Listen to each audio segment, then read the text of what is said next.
नमस्ते दोस्तों। मेरा नाम संजय है और आज हम कक्षा 9वीं के रसायन विज्ञान का अध्याय नंबर 3 जो कि है परमाणु एवं अणु पार्ट 3 के विषय में अध्ययन करेंगे। इस वीडियो में हम इस अध्याय के कुछ प्रश्नों और उससे संबंधित उत्तरों को समझने का प्रयास करेंगे। तो प्रश्नोत्तर के अंतर्गत पहला प्रश्न है, एक अभिक्रिया में 5.3 ग्राम सोडियम कार्बोनेट 6 ग्राम एथेनोइक अम्ल के साथ अभिक्रिया करता है। उत्पादों में 2.2 ग्राम कार्बन डाइऑक्साइड, 0.9 ग्राम जल तथा 8.2 ग्राम सोडियम एथेनोएट प्राप्त होते हैं। यह दिखाइए कि यह अभिक्रिया द्रव्यमान संरक्षण के नियम का पालन करती है। तो यहाँ पर एक अभिक्रिया हमें दी गई है, सोडियम कार्बोनेट एसिटिक अम्ल के साथ अभिक्रिया करके सोडियम एसीटेट, कार्बन डाइऑक्साइड एवं जल का निर्माण करते हैं। और इसके अतिरिक्त इन सभी की जो मात्रा है वो हमें यहाँ पर दी गई है। तो हमको ये पता है कि किसी भी रासायनिक अभिक्रिया में जो भाग लेते हैं उसको अभिकारक कहते हैं और अभिकारक आपस में अभिक्रिया करके उत्पाद का निर्माण करते हैं। तो अगर हम यहाँ पर देखेंगे, सोडियम कार्बोनेट एवं एसिटिक अम्ल यहाँ पर अभिकारक है, तो अभिकारकों का कुल द्रव्यमान हो जाएगा सोडियम कार्बोनेट का कुल द्रव्यमान और उसमें ऐड कर देंगे, जोड़ देंगे एसिटिक अम्ल के द्रव्यमान को। तो सोडियम कार्बोनेट का द्रव्यमान जो हमको दे रखा है वह है 5.3 ग्राम और एसिटिक अम्ल यानी कि इसी को हम एथेनोइक अम्ल भी कहते हैं। तो एथेनोइक अम्ल का जो द्रव्यमान दिया है वो यहाँ पर 6 ग्राम हमको दिया है, 6 ग्राम।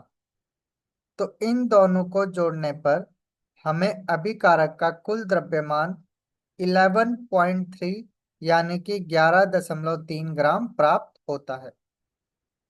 और इस अभिक्रिया में सोडियम एसीटेट, कार्बन डाइऑक्साइड एवं जल, ये तीनों उत्पाद हैं और इन तीनों के द्रव्यमान को जोड़ने पर हमें उत्पाद का कुल द्रव्यमान प्राप्त हो जाएगा।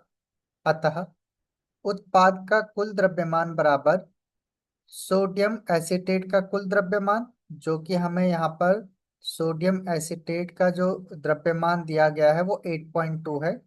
तो इस 8.2 और कार्बन डाइऑक्साइड का द्रव्यमान जो कि है 2.2, जो कि यहाँ पर दिया गया है, और जल का द्रव्यमान, तो जल का द्रव्यमान है 0.9, तो 0.9।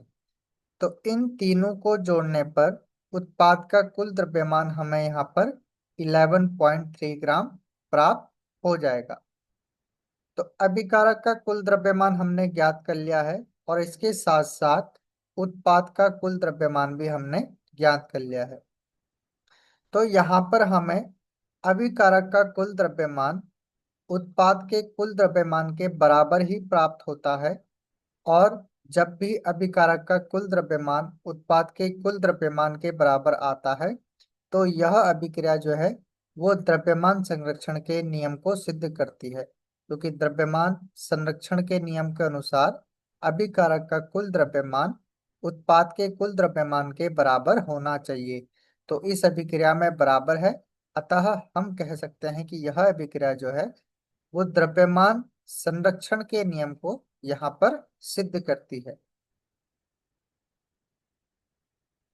नेक्स्ट जो प्रश्न है वो पूछा गया है कि हाइड्रोजन एवं ऑक्सीजन द्रव्यमान के अनुपात जो है 1:8 के अनुसार संयोजन करके जल का निर्माण करते हैं।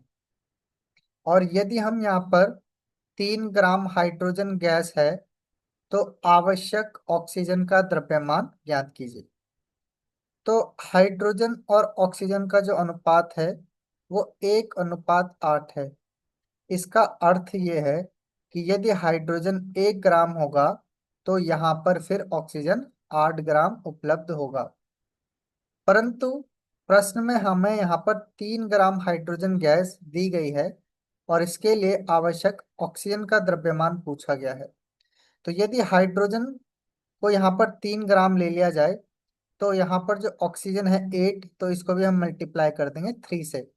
तो इस प्रकार 3 ग्राम हाइड्रोजन के लिए आवश्यक ऑक्सीजन का जो द्रव्यमान होगा वो 24 ग्राम प्राप्त होगा। तो इस प्रकार से हम कह सकते हैं कि 3 ग्राम हाइड्रोजन गैस के लिए आवश्यक ऑक्सीजन का जो द्रव्यमान होगा वो 24 ग्राम ऑक्सीजन होगा, यानी कि 24 ग्राम ऑक्सीजन की आवश्यकता यहाँ पर होगी। नेक्स्ट जो प्रश्न है वो पूछा गया है कि डाल्टन के परमाणु सिद्धांत का कौन सा अभिव्यक्ति द्रव्यमान संरक्षण के नियम का परिणाम है। तो जो डाल्टन का परमाणु सिद्धांत है और इसकी जो अभिव्यक्ति है जो कि है परमाणु को न तो उत्पन्न किया जा सकता है और न ही नष्ट किया जा सकता है, यह द्रव्यमान संरक्षण के नियम का परिणाम है। तो द्रव्यमान संरक्षण के नियम के अनुसार हम किसी भी परमाणु को न तो उत्पन्न कर सकते हैं और न ही नष्ट कर सकते हैं।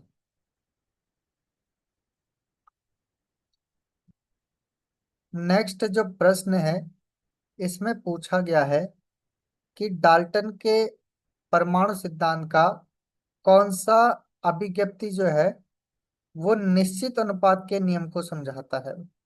तो डाल्टन का जो एक अभिव्यक्ति है जो कि है यौगिक जो है वो सरल पूर्णांक अनुपात में परमाणु के संयोजन से बनता है। तो डाल्टन ने अपनी अभिव्यक्ति में कहा है कि जो यौगिक होते हैं ये परमाणु के सरल पूर्णांक एवं निश्चित पूर्णांक के अनुपात में परस्पर संयोजन के कारण ही बनते हैं।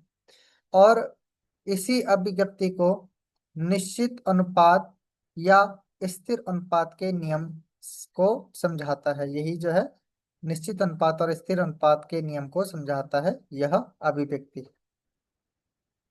तो आज के लिए इस वीडियो में इतना ही। नेक्स्ट वीडियो में हम पढ़ेंगे कि परमाणु क्या होता है। तो मिलते हैं नेक्स्ट वीडियो में।